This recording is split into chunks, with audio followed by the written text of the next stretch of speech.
हमारे क्षेत्र में आज़ादी के बाद जो भी जनप्रतिनिधि हुए हैं वो मक्कार किस्म के हुए हैं। जनता जिस दिन एकता बना ले कि हमको ये करवाना है तो क्यों नहीं होगा। हमें लगता है कि 30, 35, 40 साल में 2-4-6 गांव वो समाप्त होना तय है। हमारे यहाँ आप देख रहे हैं विधायकों की स्थिति क्या है। 20 गाड़ियों से तहलका मचा दिए हैं। जनता ही जातिवाद में बट जाएगी और रिश्तेदारी में बट जाएगी तो काम उस क्षेत्र में नहीं होगा। विधायक हो MP जो बन रहे हैं इस क्षेत्र में आना नहीं, वो पूरी खाने आएंगे।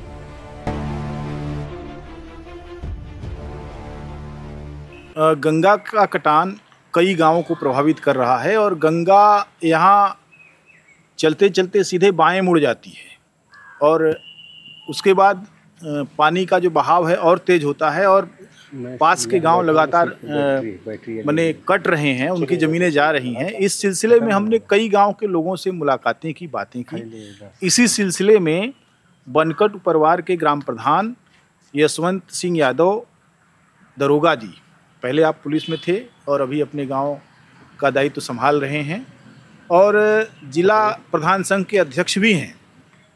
वे खुद ऐसे जनप्रतिनिधि हैं जो इस इलाके की समस्याओं को लेकर लगातार सक्रिय रहे हैं और चाहते हैं कि उनसे जितनी भी मुद्दे हैं उनको ये और ऊपरी पंचायत तक ले जाएं। हम उनके साथ बैठे हैं। प्रधान जी, आपका बहुत बहुत स्वागत है। ये जो कटान है, कटान की समस्या है, पहले तो आपको मैं धन्यवाद दे रहा हूँ कि ग्रामीण जो अंचल में जो परेशानियाँ हैं जो दिखते हैं उसको आप बड़ी जोर से आप उठा रहे हैं। इससे जनता का बहुत ही भला है। बहुत बहुत धन्यवाद। कटान से प्रभावित जो इलाके हैं, कई गांव हैं और उसमें उसके बचाव का कोई रास्ता नहीं है। ठोकर जो पत्थर से बनाया जाना चाहिए वो कपड़े में बालू भर के ऐसे रख दिया गया है कि उससे रुक जाएगा, लेकिन हमने देखा कि वो जो बालू भरा हुआ कपड़ा है, बड़ी लंबाई चौड़ाई उसकी काफ़ी है, लेकिन उसमें पानी जब जमा होता है तो पानी का वेग और किनारों को काटता है।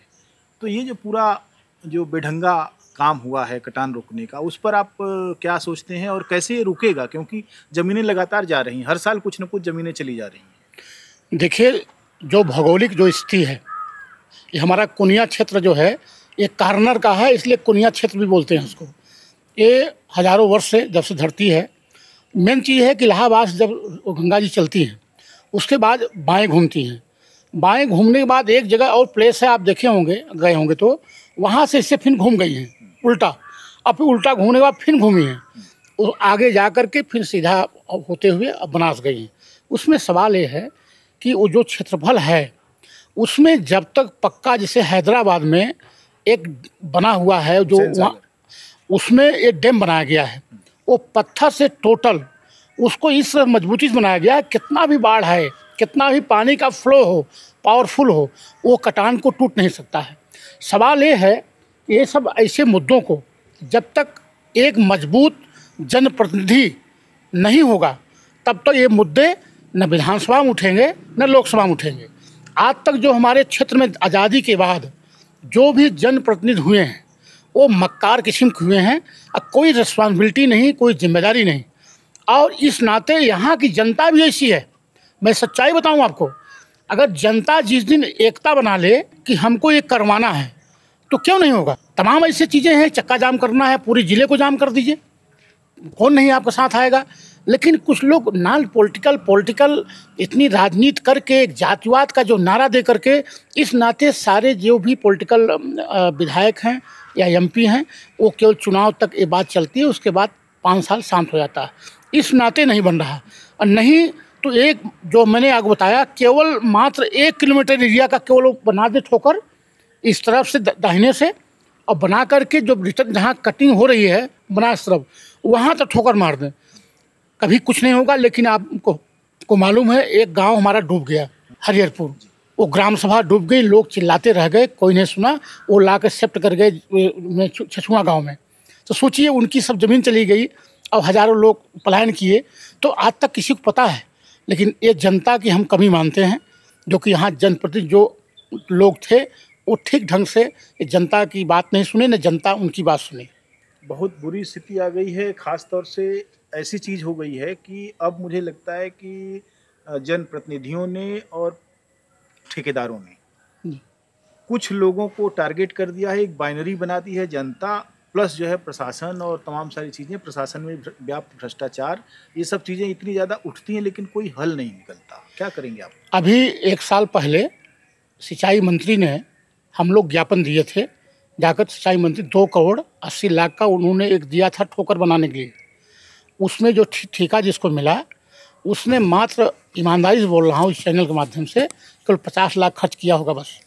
अब वो भी बह गया, अगली बाढ़ में वो बह गया। सोचिए 3 करोड़ रुपया वो नहीं बना पाए, न वहाँ के स्थानीय लोग उनसे मिल गए, उसी जो जाति का है उसको ठेका मिल गया, वहाँ के लोग सपोर्ट किए। जब वहीं के लोग उसको सपोर्ट करेंगे तो काम कैसे अच्छा करेगा?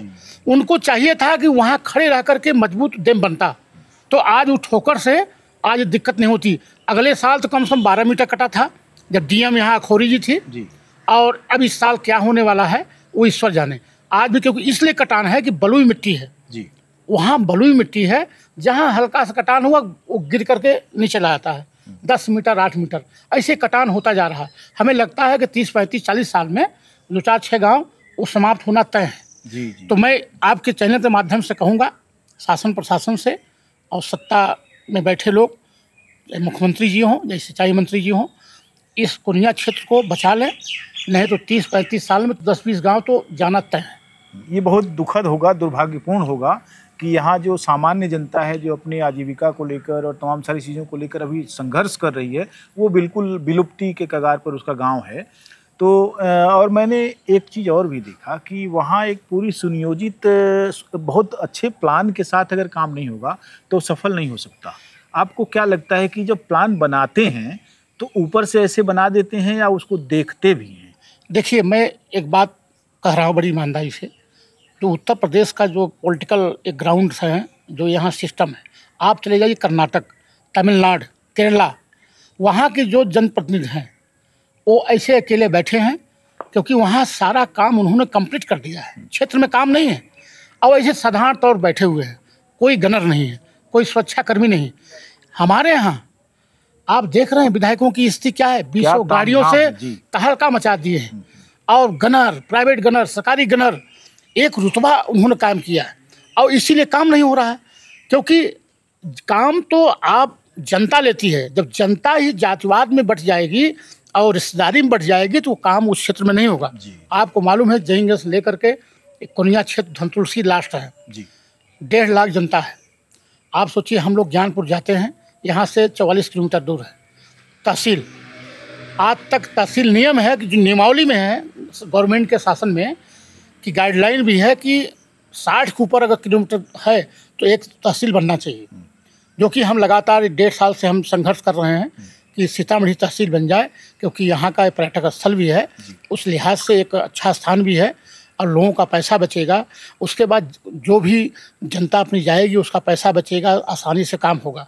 लेकिन हम आपको बता रहे हैं कि जब तक सही ढंग से यहाँ की जनता, कोई जिलाधिकारी हो या कमिश्नर मिर्जापुर मंडल हो, एक सुनियोजित ढंग से आकर के इसका बनाएं, और तमाम उदाहरण अन्य प्रदेशों में जिस तरह से डैम बने हैं कटान वाले, उस तरीके से बन जाएगा तो कई गांव हमारे बच जाएंगे और कटान बन जाएगी। बहुत बहुत धन्यवाद। एक चीज़ और मैं देख रहा हूँ, जो आपका सचिवालय है, इतना अच्छा प्यारा सा परिसर है, कैसे आप मेंटेन कर रहे हैं और क्या आपकी योजनाएं हैं, पॉलिटिकल योजनाएं क्या हैं? अभी आप ग्राम प्रधान के तौर पर काम कर रहे हैं, आगे की राजनीतिक जो आपकी आकांक्षा है और जो योजना है क्या है? देखिए भाई साहब, ऐसा है, मैं अपना घर समझता हूँ इसको।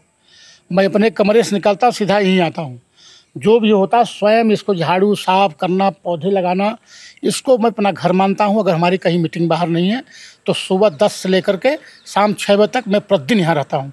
जनता आती है, उनका काम करते हैं, उनको सबको पता है कि प्रधान जी वहाँ होंगे।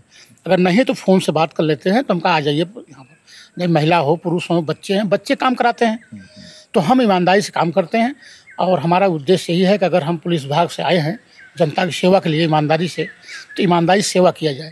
हमको न कोई फैक्ट्री बनाना है, न पेट्रोल पंप खोलना है, हमारा पेंसिल ही सब कुछ है, उसी से मैं जनता की सेवा में लगा हूँ और बड़ी ईमानदारी से लगा हूँ। और जनता जो चाहेगी, जहाँ बैठाना है वो बैठाएगी। जहाँ आज मुझे उन्होंने प्रधान बनाया है, अब उनकी जिम्मेदारी बनेगी कहाँ बैठाना है हमको। जी जी, क्योंकि जनता में ये बात तो देखिए, एक चीज़ ये है कि नेता अभी जो है आंदोलनों से नहीं पैदा हो रहे हैं, अब नेता जो है पैसे से पैदा हो रहे हैं। अगर इतनी पूंजी नहीं है आपके पास तो आप राजनीति में मत आइए, इस तरह की स्थिति हो गई है। तो अब लेकिन ये सब कुछ देखा गया। अभी जैसे मैंने इस चुनाव की कवरेज 12 जिलों में जाके की तो मुझे समझ में आया कि जनता में बेचैनी है, छटपटाहट है कि कोई उसके मुद्दे को उठाए। ऐसे में इस पूरे इलाके की माने डीग ब्लॉक का जो पूरा इलाका है, बहुत विशाल इलाका, विस्तृत इलाका है, हरा भरा है, तमाम सारे दलित हैं इसमें जिनके पास ज़मीन नहीं है, पिछड़े लोग हैं जो दबे हैं, सामाजिक न्याय के स्तर पर काम करने की ज़रूरत है। इसमें जो दबाव है, सप्रेशन है जातिवाद का, वो बहुत भयानक है। मैंने बहुत चीज़ों को देखा। तो ऐसी सूरत हाल में जो एक राजनीतिक व्यक्तित्व का उभरना है, आपको क्या लगता है कि कैसे काम करना चाहिए इस इलाके में? देखिए, हमारे क्षेत्र में आप गए होंगे, डेंगू पुल की मांग चल रही है कई वर्षों से। हम वहाँ पर सक्रिय हुए करीब 2 साल से। उसके पहले इतनी सक्रियता नहीं थी। हम अपने लोगों के साथ गए और सक्रिय हुए। पैदल मार्च हमने किया यहाँ सीतामढ़ी तक। उसके बाद डीएम को घेराव हुआ, मुख्यमंत्री के यहाँ जाकर डाला, पोर्टल पर डाला, स्वयं हमारा प्रतिनिधिमंडल मिला हुई। और उसके बाद वहाँ की जनता ने कहा कि वोट नहीं, पुल नहीं तो वोट नहीं, पुल नहीं तो वोट नहीं। और जैसे चुनाव आया, चमचे जो दलाल हैं, जातिवादी दलाल, उनके अंदर घुस करके ऐसा उन्होंने फोड़ दिया कि वोट तो छोड़िए, वो तो दौड़ के वोट दिए। अब सोचिए कि जो विधायक हो, एमपी जो बन रहे हैं, इस क्षेत्र में आना नहीं है, वो पूड़ी खाने आएंगे। अगर पूड़ी है, कीर्तन है, उसमें आएंगे। किसी की मरनी करनी में नहीं आना है। भोजन करना है तो जरूर कोई निमंत्रण देगा तो जरूर आएंगे। आज की जो राजनीति आप बता रहे हैं भाई साहब, अब वो संघर्ष नहीं है जो आप सोच रहे हैं कि पहले लोग धरना, प्रदर्शन, मेहनत करके नेता बनते थे। आज जितना पैसा जेब में होगा, अब उसी को पार्टियां भी टिकट दे रही हैं। कोई भी पार्टी हो, चाहे राष्ट्रीय स्तर की हो, चाहे स्टेट लेवल को हो, उनको उनका देखा जा रहा है कितना पैसा, उनसे पूछा जाता है। जब जाते हैं टिकट मांगने तो उनके जो लोग होते हैं, दलाल किस्म के लोग, वो कहते हैं कितना पैसा आपके पास है, इसमें 15 करोड़ खर्च होगा। तो कहे हाँ ना, मैं खर्च करूँगा, मेरे पास है। कहाँ क्या स्रोत है, वो स्रोत पूछेंगे, तब उसकी बात आगे बढ़ेगी।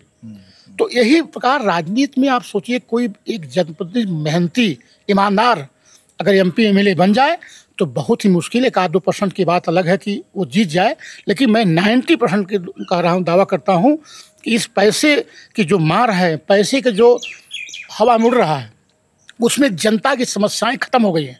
जनता की कोई समस्या उठाने वाला नहीं है। और कोई 10-20 का काम होना है, जो बोलेगा मुकदमा कायम कराएंगे, वो जेल जाएगा और उससे त्रस्त होकर अपने आप वो शांत हो जाएंगे। हम लोग बड़ी उससे आए थे प्यार से कि चलो मेहनत करेंगे, जनता की मेहनत करेंगे, कुछ किया जाएगा जनता के लिए। लेकिन देखा जा रहा है कि हमें भी धमकी आती है पूरे ज़िले में। पूरा जनपद हमको जानता, कई जनपद जानते हैं, क्योंकि मैं ईमानदारी से बोलता हूँ और किसी डरता भी नहीं। लेकिन अब इन लोग का देख करके थोड़ा सा हम भी, जनता अभी शांत है, वाच कर रहा हूँ क्या अगला रणनीति हमारा होगा। लेकिन आप देख रहे हैं कि जनता पब्लिक से बहुत दूरी हो गई है और ये राजनीति, ये समझिए कि ख़त्म के समाप्ति की ओर है। डेमोक्रेसी का नाम नहीं है, केवल पैसे के बल पर सारी चीज़ें हो रही हैं। सारी ठेकेदारी जो किसको मिल रहा है आप खुद देख रहे हैं। एक प्रदेश का राज है यहाँ पर ठेकेदारी में। और आज आपने देखा जितनी सड़कें अयोध्या में गिर हो गई, 88 अरब की वो सड़कें नष्ट हो गई। इसका जिम्मेदारी कौन लेगा? तो बहुत बड़ी समस्या है कि राजनीति में नेता लोग केवल दलाली कर रहे हैं बड़े नेताओं के यहाँ जा करके, और चाहे ठेकेदार हो चाहे नेता हो, ये स्थिति है। बहुत बहुत धन्यवाद। आपने जिस गर्मजोशी से ये बात कही और जिस साफगोई और बेबाकी से ये बात रखी आपने, मुझे लगता है कि आने वाले समय में आप निश्चित रूप से एक ऐसी राजनीति को आगे बढ़ाने में मददगार होंगे, उसको आगे ले चलेंगे, उसका नेतृत्व करेंगे जो जनता की बात करेगी